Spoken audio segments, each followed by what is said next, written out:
Hello students, ਬੇਟਾ ਇਸ video 'ਚ ਅਸੀਂ ਡਿਸਕਸ ਕਰ ਰਹੇ ਹਾਂ ਚੈਪਟਰ 4.3 ਉਹਦੀ ਟਾਈਪ ਏ।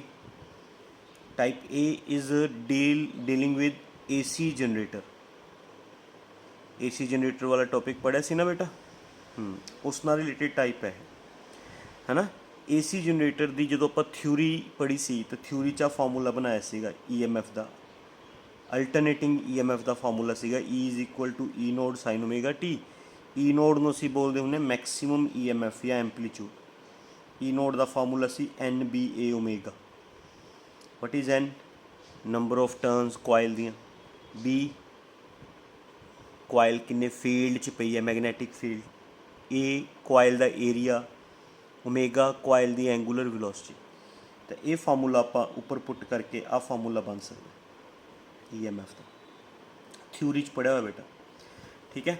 ਐਂਡ ਤੁਹਾਨੂੰ ਇਹ ਵੀ ਤੁਸੀਂ 10+1 'ਚ ਪੜ੍ਹਿਆ, angular velocity is equal to angular displacement upon time ਹੁੰਦਾ। ਤਾਂ ਇੱਥੋਂ theta is equal to omega t put ਕਰ ਸਕਦੇ ਹਾਂ। ਮਤਲਬ ਜਿਹੜਾ ਇਹ ਫਾਰਮੂਲਾ ਹੈ ਇਹ ਐਵੇਂ ਪੁੱਟ ਹੋ ਜਾਏਗਾ NBA ਓਮੇਗਾ ਸਾਈਨ ਥੀਟਾ ਦੀ ਫੋਰਮ 'ਚ ਵੀ ਯਾਦ ਰੱਖ ਸਕਦੇ। ਥੀਟਾ ਇਜ਼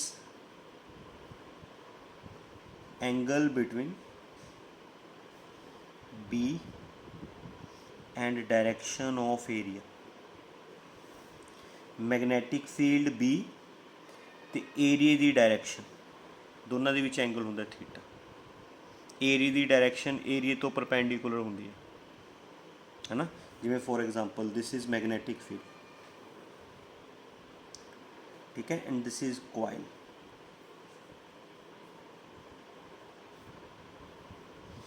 ਇਹ ਹੋ ਗਿਆ ਪਲੇਨ ਆਫ ਕੋਆਇਲ। ਪਲੇਨ ਆਫ ਕੋਆਇਲ ਤਾਂ ਥੀਟਾ ਐਂਗਲ ਆਹ ਵਾਲਾ ਨਹੀਂ ਲੈਣਾ, ਦਿਸ ਇਜ਼ ਨੋਟ ਥੀਟਾ। ਤੁਸੀਂ ਮੈਗਨੈਟਿਕ ਫੀਲਡ ਤੇ ਪਲੇਨ ਆਫ ਕੋਆਇਲ 'ਚ ਐਂਗਲ ਨਹੀਂ ਲੈਣਾ। ਥੀਟਾ ਐਂਗਲ ਲੈਣਾ ਏਰੀਏ ਦੀ ਡਾਇਰੈਕਸ਼ਨ। ਏਰੀਏ ਦੀ ਡਾਇਰੈਕਸ਼ਨ ਏਰੀਏ ਤੋਂ ਪਰਪੈਂਡੀਕੂਲਰ ਹੁੰਦੀ ਹੈ। This is the direction of area. Magnetic field ਤੇ ਏਰੀਏ ਦੀ ਡਾਇਰੈਕਸ਼ਨ 'ਚ ਲੈਣਾ ਆਏਗਾ। ਜੇ ਤੁਹਾਨੂੰ angle magnetic field and plane of coil 'ਚ ਦਿੱਤਾ ਹੋਇਆ, ਐਂਗਲ ਗਿਵਨ ਹੈ magnetic field and plane of coil 'ਚ, ਹੈ ਨਾ, ਤਾਂ ਆਪਾਂ ਪਹਿਲਾਂ ਥੀਟਾ ਫਾਈਂਡ ਆਊਟ ਕਰਾਂਗੇ। Alpha plus theta is equal to 90 ਹੈ। ਅਸੀਂ ਥੀਟਾ ਫਾਈਂਡ ਆਊਟ ਕਰ ਲਾਂਗੇ 90 ਮਾਈਨਸ ਅਲਫਾ। ਮਤਲਬ ਜਿਹੜਾ ਤੁਸੀਂ ਇੱਥੇ ਐਂਗਲ ਲੈਣਾ ਬੇਟਾ, ਆਹ ਵਾਲਾ ਐਂਗਲ, ਇਹ magnetic field and plane of coil ਦੇ ਵਿੱਚ ਨਹੀਂ ਲੈਣਾ, ਇਹ ਮੈਗਨੈਟਿਕ ਫੀਲਡ ਐਂਡ ਏਰੀਆ ਦੀ ਡਾਇਰੈਕਸ਼ਨ 'ਚ ਲੈਣਾ। ਏਰੀਆ ਦੀ direction, if this is area, ਤਾਂ ਏਰੀਆ ਦੀ ਡਾਇਰੈਕਸ਼ਨ ਏਰੀਆ ਤੋਂ ਪਰਪੈਂਡੀਕੂਲਰ ਐਂਡ ਡਾਇਰੈਕਟਿਡ ਆਊਟਵਰਡਸ, ਹੈ ਨਾ। ਤਾਂ ਇਹ ਹੋ ਗਈ ਏਰੀਆ ਦੀ ਡਾਇਰੈਕਸ਼ਨ ਬੇਟਾ।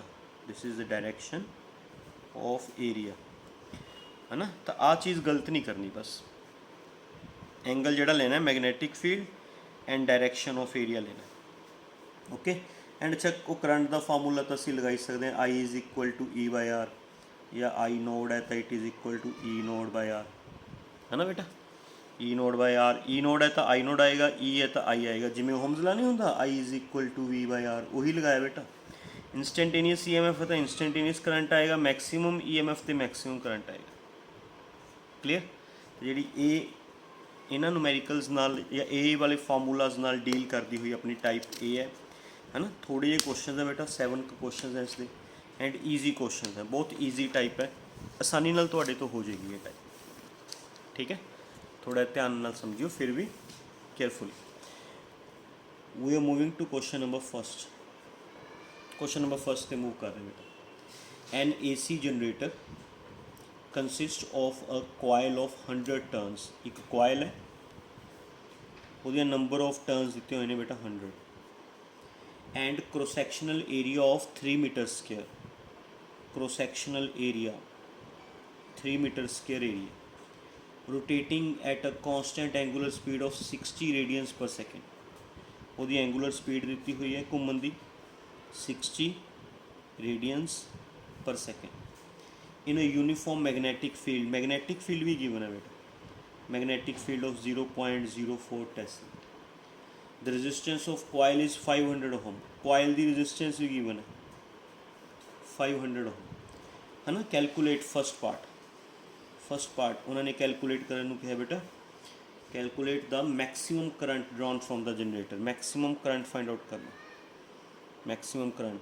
एंड बेटा according to formula maximum current ਤਾਂ ਹੋਏਗਾ ਜੇ मैक्सिमम EMF फाइंड आउट करोगे। मैक्सिमम EMF ਦਾ ਫਾਰਮੂਲਾ ਸੀ NBA ओमेगा, है ना। ये चारे वैल्यूज़ पंजे वैल्यूज़ गिवन है, देखो N भी गिवन है, B भी गिवन है, A भी गिवन है, ओमेगा भी गिवन है एंड R भी गिवन है। वैल्यूज़ पुट करोगे थोड़ा I नोड फाइंड आउट हो जाएगा, ठीक है। After that maximum power dissipation in the coil, है ना। मैक्सिमम पावर डिसिपेशन भी फाइंड आउट करनी है, कितनी पावर डिसिपेट होएगी, है ना। पावर डिसिपेशन का फार्मूला की सी बेटा दसो दसो तुसी पावर डिसिपेशन का फार्मूला चलो इस नहीं लेकिन पिछलियां टाइप्स के विच तां पढ़िया होया ना, पढ़िया होया। तो मैक्सिमम पावर डिसिपेशन का फार्मूला होंदा EV IV cos phi, ये होंदा है। तो मैक्सिमम पावर डिसिपेशन का फार्मूला होंदा है जे cos phi की वैल्यू 1 होवे ਤਾਂ ਹੀ पावर मैक्सिमम डिसिपेट ਹੁੰਦੀ है। EV ਦਾ ਰਿਲੇਸ਼ਨ ਹੁੰਦਾ E node by √2, IV the relation ਹੁੰਦਾ I नोड बाई √2, है ना। ये बन जाएगा E node I node by 2। E node ਤੁਹਾਨੂੰ अच्छा E नोड की वैल्यू, है ना, E नोड की वैल्यू पुट करनी है, पुट कर दो, या इत्थों NBA ओमेगा पुट करना है, पुट कर दो, या एवें हुंदा ना I node is equal to E node by R, so आप पुट कर सकते हैं E node is equal to I node into R, I node into R, है ना। वैल्यूज़ पुट करके आंसर आ जाएगा। I नोड तो तुसी फाइंड कर ही चुके हो उपरों, R थोनों पता ही है। I नोड तुसी फाइंड कर ही चुके हो ना बेटा, R थोनों पता ही है। I node by R, I node into R करके E नोड आ जाएगा, या इत्थे पुट करके वैल्यूज़ आंसर आ जाएगा। ऐसे कि मैक्सिमम पावर डिसिपेशन, समझ गए बेटा। ये फार्मूला तुसी पहला पिछले नुमैरी पिछलियां टाइप्स दे विच कीता होया ना बेटा, है ना। तो मैक्सिमम पावर डिसिपेशन उदों हुंदी हुंदी जो cos phi मैक्सिमम हुंदा, मतलब cos phi कितना होएगा 1। EV का फार्मूला E नोड बाई √2 पहला पढ़िया होया है, IV का फार्मूला I नोड बाई √2 पढ़िया होया है ना। E नोड सानू नहीं पता सी, तो E नोड चाहे तुसी इत्थों कढ़ लो, फार्मूला लग के NBA ओमेगा करके E नोड कढ़ लो तो भी पुट कर सकते हो, या एवें आ फार्मूला उरे पुट कर दो तो भी रिलेशन बन जाएगा, ठीक है। Now we move to question number 2। ये थोड़े आंसर्स आ जाएंगे बेटा, थोड़े आंसर्स थोनों मैं ऑलरेडी सेंड कर चुकी हूँ, okay. Now we move to question number 2। एन AC generator consists of a coil of 2000 turn. AC generator दियाँ टर्नस है जिहड़े हैगे ने 2000 टर्नस है बेटा। Each of area 80 centimetre square, area of cross section 80 centimetre square है। इनू मीटर स्केयर च बदल सकते हो तुसी, मीटर स्केयर च 1 सेंटीमीटर नू मीटर च बदलना होवे 100 नाल डिवाइड कर देना, 2 सेंटीमीटर है 10⁻⁻4 मीटर स्केयर। इन्ना एरिया दिता है बेटा। Rotating at an angular speed of 200 RPM, बेटा लिखा जरूर है angular speed 200 RPM angular omega के जोड़े यूनिट्स होंगे ने रेडियंस पर सैकेंड होंगे ने, RPM नहीं होंगे। RPM यूनिट्स होंगे ने फ्रीकुएंसी के, तो चाहे लिखा एंगुलर स्पीड है बट ये यूनिट्स ये दस रहे हैं भी ये फ्रीकुएंसी है बेटा, है ना। इनू RPS च बदल लो, कन्फ्यूज ना हो। इन्होंने एंगुलर स्पीड दिता हुआ भी इट इज़ एंगुलर स्पीड कितने तुसी ओमेगा समझ लो, है ना। ये ओमेगा नहीं है, RPM यूनिट्स फ्रीकुएंसी के होंगे ने, ओमेगा के तो रेडियंस पर सैकेंड होंगे ने, रेडियंस पर second. So B careful about that, ठीक है। डिवाइड करके थोड़े को RPM फ्रीकुएंसी आ गई, इतों ओमेगा काट लो, 2π न्यू करके ओमेगा फाइंड आउट कर लो, ठीक है। Rotating at an angular speed of 200 RPM in a uniform magnetic field given है बेटा तुहानू 4.8 10⁻² Tesla. Calculate the peak and RMS values of EMF। एक तो peak value of EMF find out करनी है, एक RMS value of EMF find out करनी है, ये दो वैल्यूज़ फाइंड आउट करनी है बेटा, ठीक है। तो बेटा पीक EMF का फार्मूला NBA ओमेगा, है ना। N पता है, B पता है, मैग्नेटिक फील्ड आ देखो N पता है, B पता है, एरिया पता है, ओमेगा असी फाइंड आउट कर लिया, सारिया वैल्यूज़ पता ने बेटा। E नोड आ जाएगा, फिर EV फाइंड आउट करना है, E नोड बाई √2 करके EV फाइंड आउट हो जाएगा। This is your question number 2। Now we move to question number 3. Easy question है बेटा, है ना. अ फ्लैट कॉयल है, 500 turns, number of turns given है बेटा 500, each having area of cross section है 50 सेंटीमीटर स्क्वायर. यूनिट्स कन्वर्ट कर दो, मीटर स्क्वायर च बदल. Okay. Rotates in a uniform magnetic field of 0.14 weber per metre square. 0.14 tesla. Weber per metre square tesla ही होंगे बेटा. At an angular speed of 150 radians per second. देखो हुणे दिता है ना 150 रेडियंस पर सेकेंड. यूनिट्स तो पहचान करा करो, इट इज़ ओमेगा. पिछले क्वेश्चन च भी एंगुलर स्पीड दी सी बट RPM च दी हुई सी, इस रेडियंस पर सेकेंड दी हुई है, तो that मीनस this is omega but RPM वाली फ्रीकुएंसी होंगी है, फ्रीकुएंसी. ओके. सो ये चीज़ों का ख्याल रखा करते हैं. यही चीज़ां होंदियां जिहड़ियां गलत करवांदियां ने answer. 150 radians per second. The coil has an resistance दी हुई बेटा 5 ohm. The induced EMF is applied to an external resistance of.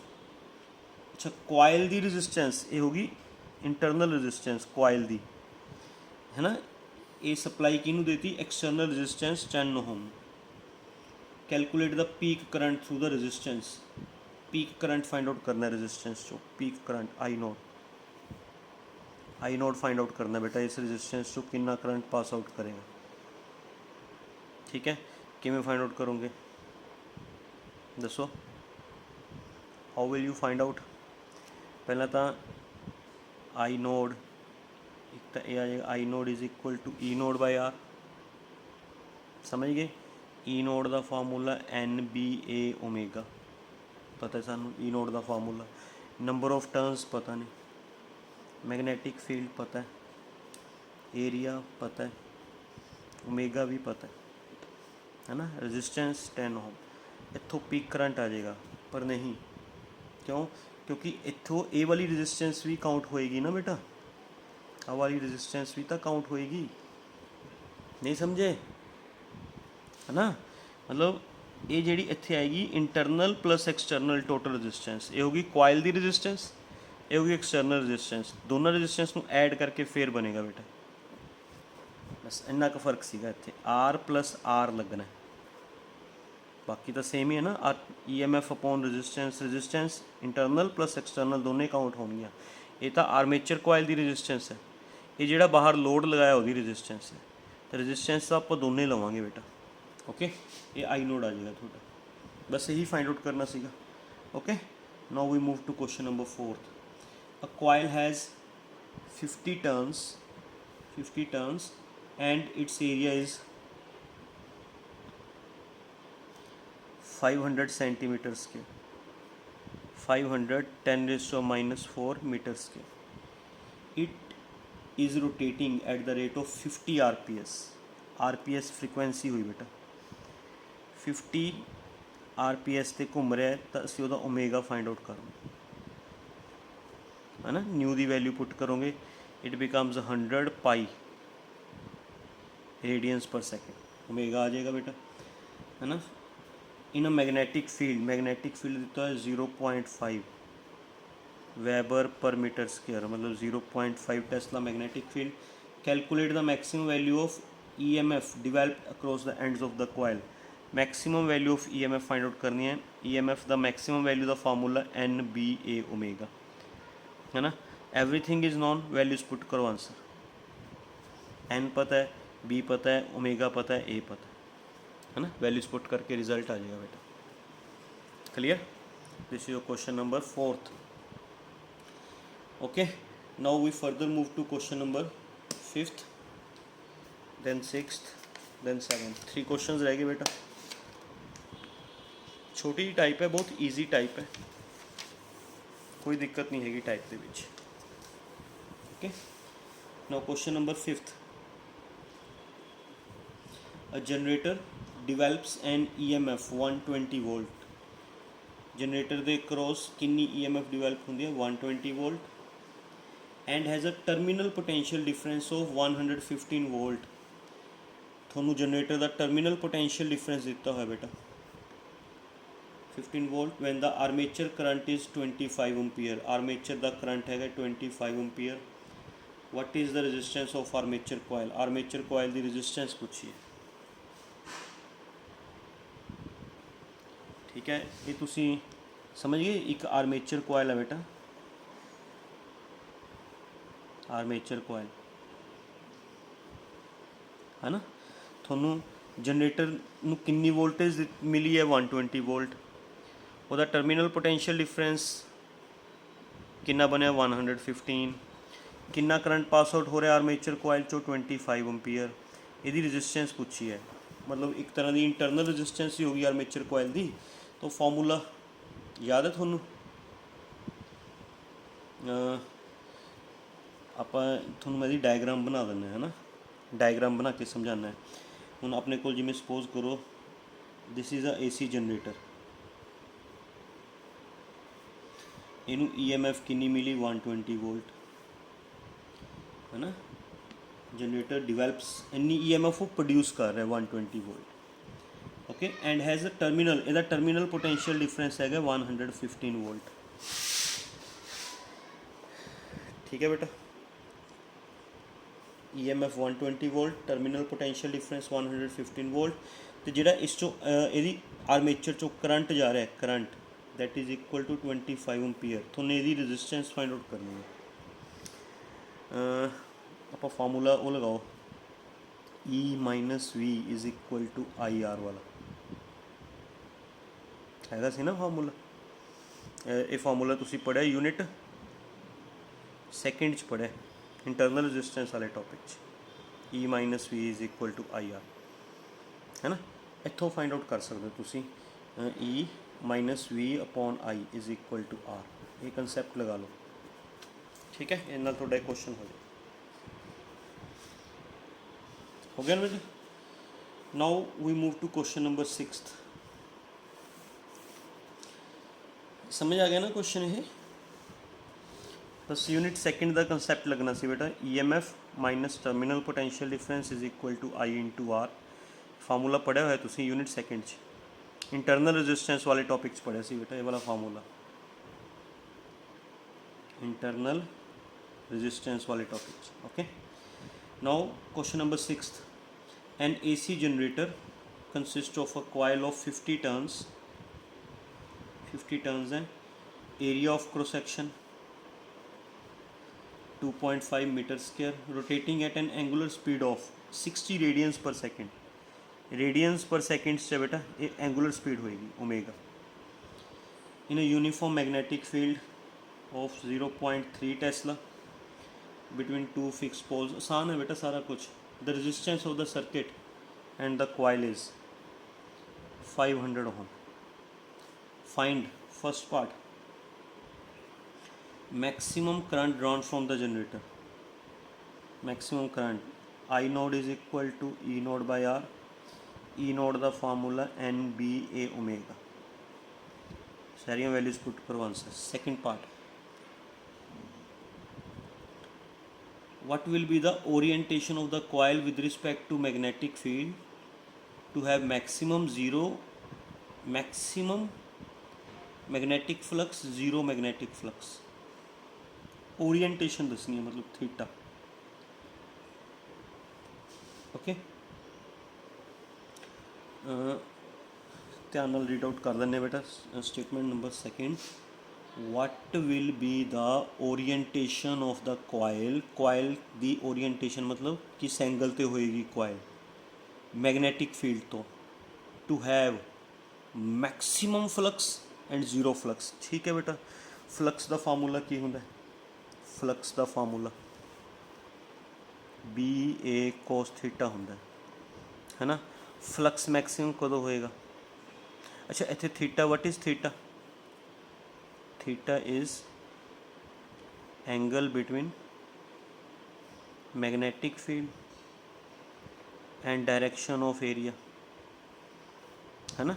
Area की डायरैक्शन तो मैग्नेटिक फील्ड के बीच एंगल होंगे है ना। एंड फ्लक्स मैक्सिमम कदों होएगा बेटा? Flux will be maximum if cos theta is maximum,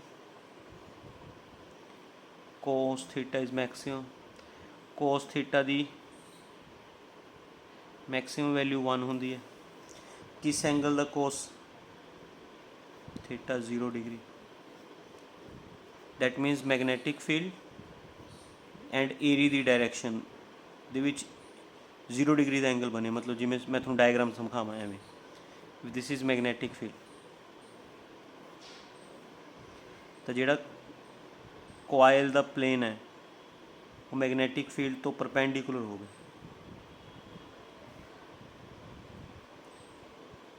plain of ਕੋਆਇਲ ਤੇ ਮੈਗਨੈਟਿਕ ਫੀਲਡ ਇਹ ਇੱਕ ਦੂਜੇ ਤੋਂ ਪਰਪੈਂਡੀਕੂਲਰ ਹੋਣ ਤਾਂ ਜੋ ਇਹਦੀ ਏਰੀ ਦੀ ਡਾਇਰੈਕਸ਼ਨ, ਦਿਸ ਇਜ਼ ਏਰੀਆ, ਇਹ ਹੋਗੀ ਏਰੀ ਦੀ ਡਾਇਰੈਕਸ਼ਨ, ਏਰੀ ਦੀ ਡਾਇਰੈਕਸ਼ਨ ਤੇ ਮੈਗਨੈਟਿਕ ਫੀਲਡ ਦੇ ਵਿੱਚ ਐਂਗਲ 0 ਬਣੇਗਾ, 0 बनेगा। उस वक्त सारिया magnetic field lines pass out होणगियां, फ्लक्स मैक्सिमम होएगा। ठीक है, तो तुसीं इहदे आंसर्स दो लिख सकते हो, एक तो तुसीं इहदा आंसर ये लिख सकते हो, flux will be maximum if direction of area of coil is in the direction of magnetic field, direction of area of coil and magnetic field both are in same direction, या और plane of coil is perpendicular to magnetic field, coil the plane magnetic field ਤੋਂ perpendicular ਹੋਵੇ, ਜਦੋਂ coil ਦਾ plane magnetic field ਤੋਂ perpendicular ਹੋਏਗਾ उस वक्त एरी की डायरेक्शन मैगनैटिक फील्ड के अलॉन्ग होएगी, थीटा 0 होएगा, फ्लक्स मैक्सिमम है। ठीक है, दूसरा पार्ट इहदा सी जीरो फ्लक्स वाला, बी पार्ट वैन ए पार्ट सीगा वैन फ्लक्स इज़ मैक्सिमम, दूसरा पार्ट सी वैन फ्लक्स इज़ 0, है ना बेटा।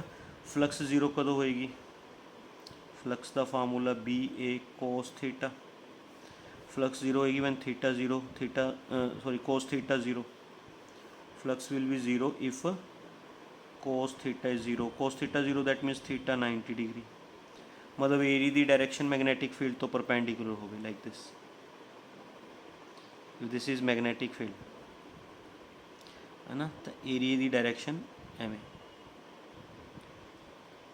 परपेंडिकुलर हो गई, this is area, this is direction of area, है ना, एवें परपेंडिकुलर हो गई theta, and coil the plane magnetic field दे अलॉन्ग हो गई, this is plane of coil, plane of coil, मतलब ये भी आंसर तुसी दो लिख सकते हो, एक तो लिख सकते हो भी direction of area is perpendicular to magnetic field, area की डायरेक्शन मैगनैटिक फील्ड तो परपेंडिकुलर हो गई, या plane of coil is parallel to magnetic field, coil दा प्लेन मैगनैटिक फील्ड दे, आ दिख रहे हो ना, एक कोयल दा प्लेन है बेटा, आ वाला plane of coil magnetic field दे या तो पैरेलल होवे या एरिया दी डायरेक्शन मैगनैटिक फील्ड तो परपेंडिकुलर होवे, एवें तुसीं दो आंसर्स बना सकते, क्लीयर। तो be careful about theta, theta बारे गलती नहीं करनी, theta is angle between magnetic field and direction of area, तो theta magnetic field and area की डायरेक्शन एंगल लेना, एरिया की डायरेक्शन, ओके। तो ये आंसर्स केयरफुली देने ने, ठीक है। इसका सी पार्ट की है बेटा, सी पार्ट पढ़ो, देखो क्वेश्चन का सी पार्ट भी है ना, एक थर्ड पार्ट भी है ना। थर्ड पार्ट है would the generator work if the coil, would the generator work if the coil were stationary and instead the pole pieces rotated together with same speed। कहते जे ਆਪਾਂ ਨੇ ਤਾਂ ਜਿਹੜੀ ਥਿਊਰੀ ਪੜ੍ਹੀ ਸੀ ਉਸ 'ਚ ਜਿਹੜੇ ਮੈਗਨੇਟ ਦੇ ਪੋਲ ਪੀਸਿਸ ਸੀਗੇ, ਮੈਗਨੇਟ ਦੇ ਪੋਲ ਪੀਸਿਸ ਉਹ ਸਟੇਸ਼ਨਰੀ ਹੁੰਦੇ ਸੀਗੇ, ਆਰਮੇਚਰ ਕੋਇਲ ਰੋਟੇਟ ਕਰਦੇ ਸੀ। ਕਹਿੰਦੇ ਕੀ ਜਨਰੇਟਰ ਵਰਕ ਕਰੇਗਾ ਜੇ ਆਰਮੇਚਰ ਕੋਇਲ ਸਟੇਸ਼ਨਰੀ ਹੋਵੇ ਤੇ ਪੋਲ ਪੀਸਿਸ ਘੁਮਾਏ ਜਾਣ? Answer is yes, answer is yes. Why? क्योंकि चाहे बेटा आर्मेचर कोयल घुमाओ, पोल पीसिस स्टेशनरी रखो, ਚਾਹੇ ਪੋਲ ਪੀਸਿਸ ਘੁਮਾਓ, ਆਰਮੇਚਰ ਕੋਇਲ ਸਟੇਸ਼ਨਰੀ ਰੱਖੋ, ਕੋਇਲ ਦਾ ਫਲਕਸ ਤਾਂ ਚੇਂਜ ਹੋਏਗਾ ਨਾ, ਕਿਉਂਕਿ ਐਂਗਲ ਤਾਂ ਚੇਂਜ ਹੋਏਗਾ ਨਾ ਮੈਗਨੈਟਿਕ ਫੀਲਡ ਦਾ। ਮੇਨ ਬੇਟਾ EMF ਕਦੋਂ ਪ੍ਰੋਡਿਊਸ ਹੁੰਦੀ ਹੈ? ਜਦੋਂ ਇਹਦਾ ਫਲਕਸ ਚੇਂਜ ਹੋਏਗਾ। ਫਲਕਸ ਚੇਂਜ ਕਦੋਂ ਹੋਏਗਾ? ਜਦੋਂ ਇਹਦਾ ਮੈਗਨੈਟਿਕ ਫੀਲਡ ਤੇ ਏਰੀਆ ਦਾ ਐਂਗਲ ਚੇਂਜ ਹੋਏਗਾ। ਤਾਂ ਚਾਹੇ ਤੁਸੀਂ ਆਰਮੇਚਰ ਕੋਇਲ ਘੁਮਾਉਂਦੇ ਸੀ, ਉਦੋਂ ਵੀ ਮੈਗਨੈਟਿਕ ਫੀਲਡ ਤੇ ਏਰੀਆ ਦੀ ਡਾਇਰੈਕਸ਼ਨ ਚੇਂਜ ਹੁੰਦੀ ਸੀ। ਜੇ ਤੁਸੀਂ ਪੋਲ ਪੀਸਿਸ ਘੁਮਾਓਗੇ ਤਾਂ ਏਰੀਆ ਸੇਮ ਰਹੇਗਾ, ਮੈਗਨੈਟਿਕ ਫੀਲਡ ਦੀ ਡਾਇਰੈਕਸ਼ਨ ਚੇਂਜ ਹੋਏਗੀ, ਹੈ ਨਾ। ਡਾਇਰੈਕਸ਼ਨ ਚੇਂਜ ਹੋਣ ਨਾਲ ਇਹਦਾ ਥੀਟਾ ਚੇਂਜ ਹੋਏਗਾ, ਥੀਟਾ ਚੇਂਜ ਹੋਣ ਨਾਲ ਇਹਦਾ ਫਲਕਸ ਚੇਂਜ ਹੋਏਗਾ, EMF ਇੰਡਿਊਸ ਹੋਏਗੀ, ਹੈ ਨਾ। ਤਾਂ ਚਾਹੇ ਆਰਮੇਚਰ ਕੋਇਲ ਸਟੇਸ਼ਨਰੀ ਰੱਖ ਕੇ ਪੋਲ ਪੀਸਿਸ ਘੁਮਾਓ, ਚਾਹੇ ਪੋਲ ਪੀਸਿਸ ਸਟੇਸ਼ਨਰੀ ਰੱਖ ਕੇ ਆਰਮੇਚਰ ਕੋਇਲ ਘੁਮਾਓ, ਹੈ ਨਾ। ਕੰਸੈਪਟ ਤਾਂ ਉਹੀ ਹੈ ਵੀ ਇਹਦਾ ਫਲਕਸ ਚੇਂਜ ਹੋਏਗਾ, ਫਲਕਸ ਚੇਂਜ ਹੋਣ ਦੇ ਨਾਲ EMF ਇੰਡਿਊਸ ਹੋਏਗੀ। ਤਾਂ ਥਰਡ ਪਾਰਟ ਦਾ ਆਂਸਰ ਯੈਸ ਆਏਗਾ ਬੇਟਾ, ਯੈਸ। ਵੀ ਅਸੀਂ ਅਗਰ ਆਰਮੇਚਰ ਕੋਇਲ ਸਟੇਸ਼ਨਰੀ ਰੱਖਦੇ ਹਾਂ ਐਂਡ ਪੋਲ ਪੀਸਿਸ ਘੁਮਾਉਂਦੇ ਹਾਂ, ਪੋਲ ਪੀਸਿਸ ਘੁਮਾਉਣ ਨਾਲ ਵੀ ਇਹਦਾ ਫੀਲਡ ਨਾਲ, ਮੈਗਨੈਟਿਕ ਫੀਲਡ ਨਾਲ ਥੀਟਾ ਚੇਂਜ ਹੋਏਗਾ, ਥੀਟਾ ਚੇਂਜ ਹੋਣ ਨਾਲ ਫਲਕਸ ਚੇਂਜ ਹੋਏਗਾ ਐਂਡ ਫਲਕਸ ਚੇਂਜ ਹੋਣ ਦੇ ਨਾਲ EMF ਇੰਡਿਊਸ ਹੋਏਗੀ। ਕਲੀਅਰ ਬੇਟਾ? This is your question number 6th। Okay, ਮੈਂ question number 7th read out ਕਰ ਰਿਹਾ। Okay, circular coil having 20 turns each of radius. Okay, question number 7th.